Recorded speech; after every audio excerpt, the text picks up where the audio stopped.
তোরসাপাড়ের গপ্প নির্বাক ছবিতে বেস্ট শর্ট ফিল্ম পুরস্কার।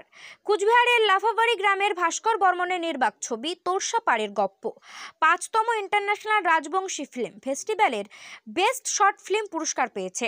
ছবিটির গল্প লিখেছেন বিদেশি লেখক লুইস ফেরিনালা। স্ক্রিন প্লে ও অভিনয় করেছেন কানাই রায় সরকার, অঙ্কিতা রায়, হেমন্ত বর্মন, রত্না বর্মন, হিমাদ্রি বর্মন এবং ভাস্কর বর্মন। ছবিটির প্রযোজনায় ছিল বর্মন নেটওয়ার্ক এবং সিনেমাটোগ্রাফি করেছেন যতন রায়। ছবিটির গল্প একজন ফটোগ্রাফার ও একজন অঙ্কন শিল্পীর প্রেম নিয়ে। একজন উত্তরবঙ্গের বিভিন্ন প্রাকৃতিক দৃশ্য এবং গ্রাম বাংলার ছবি তোলেন, আরেকজন বিভিন্ন প্রাকৃতিক দৃশ্যের ছবি আঁকেন। এভাবেই তাদের প্রেমের সম্পর্ক তৈরি হয়। ছবিটি ইতিমধ্যে দেশ বিদেশে বিভিন্ন আন্তর্জাতিক চলচ্চিত্র উৎসবে পুরস্কৃত হয়েছে। পুরস্কার প্রাপ্তির পর ভাস্কর বর্মন বলেন, উত্তরবঙ্গে এত বড় একটা চলচ্চিত্র উৎসব করা হয়েছে, এটা খুবই ভালো উদ্যোগ। আয়োজক কমিটিকে অনেক ধন্যবাদ। পাশাপাশি বেস্ট শর্ট ফিল্ম পুরস্কার পেয়ে খুবই ভালো লাগছে। এটা আমার গোটা টিমের অক্লান্ত পরিশ্রমের ফল। কুচবিহার থেকে তুষারকান্তি বর্মনের রিপোর্ট, উত্তরবঙ্গ টুডে 24। গত 28 এবং 29 ডিসেম্বর শিলিগুড়ির দীনবন্ধু মঞ্চে এবং মুলাইজোতে একটি ফিল্ম ফেস্টিভ্যাল ছিল, রাজবংশী ফিল্ম ফেস্টিভ্যাল। সেখানে আমার যে শর্ট ফিল্ম তোরসাপাড়ের গপ্প, সেটি বেস্ট শর্ট ফিল্ম হিসাবে সম্মানিত করে তারা। এই পুরস্কারটা পেয়ে আমার খুব ভালো লাগছে এবং পরবর্তীতে আমার যে নতুন কাজগুলো আসে তাতে কাজ করার আমার আরও উৎসাহ জাগাবে। এই কাজে যারা আমার সঙ্গে ছিল, অভিনয় ছিল কানাই রায় সরকার এবং আরও কয়েকজন ছিল, তার মধ্যে অঙ্কিতা, এবং এছাড়াও ছিল উত্তরবঙ্গের একজন খ্যাতনামা অভিনেতা হেমন্ত বর্মন এবং তার স্ত্রী রত্না বর্মন। এছাড়াও অনেকেই আরও মোটামুটি 2-3 জন এই সাইড ক্যারেক্টারে অভিনয় করেছিল।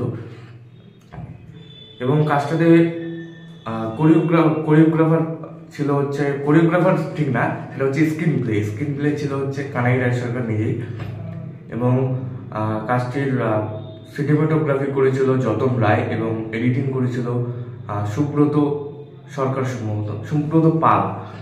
তো আমাদের এই কাজটি সবার প্রত্যেকের যে চেষ্টা, প্রত্যেকের যে প্রচেষ্টা, তার মাধ্যমেই এই কাজটি এত বড় একটা জায়গায় পৌঁছতে পেরেছে। শুধুমাত্র রাজবংশী ফিল্ম ফেস্টিভ্যালে নয়, এছাড়াও এর আগে ইন্ডিয়ান স্ক্রিন প্রজেক্টে প্রায় 5টি পুরস্কার পেয়েছিল।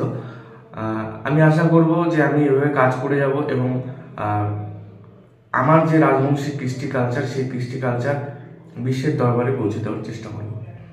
আর তোরসাপাড়ের গল্প সিনেমাটি পুরোটাই সাইলেন্ট শর্ট ফিল্ম। এর লেখক ছিল একজন বিদেশি লেখক লুইস ফেরিনালা, তার লেখা গল্প, এবং আমরা সেটাকে বেঙ্গলি ভার্সন, বেঙ্গলিতে সবকিছু করে বেঙ্গলিতে আমরা সবকিছু করছি। উত্তরবঙ্গে এরকম সাইলেন্ট শর্ট ফিল্ম সম্ভবত দেখা যায় না, আমরাই হয়তো এটা প্রথম চেষ্টা করছি। সঠিকটা জানতে পারি না কেউ এর আগে কেউ করছে কিনা, কিন্তু আমার মনে হয় যে এইরকম কাজ অন্য কেউ এর আগে করেনি।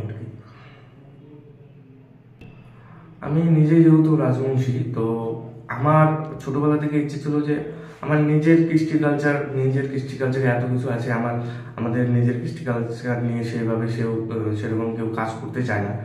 আমার মনে হয় যে আমার যে কৃষ্টি কালচার, সেটাকে নিয়ে আমি ভবিষ্যতে কাজ করি এবং বিভিন্ন রকম ইন্টারন্যাশনাল লেভেলে যে কাজগুলো হয় সেগুলো সবার সামনে তুলে ধরি। যে উত্তরবঙ্গে থেকেও কোচবিহারের যে ভাষা, সেই ভাষার মধ্যে একটা কাজ হয়, এটাই এরা ভেবেই।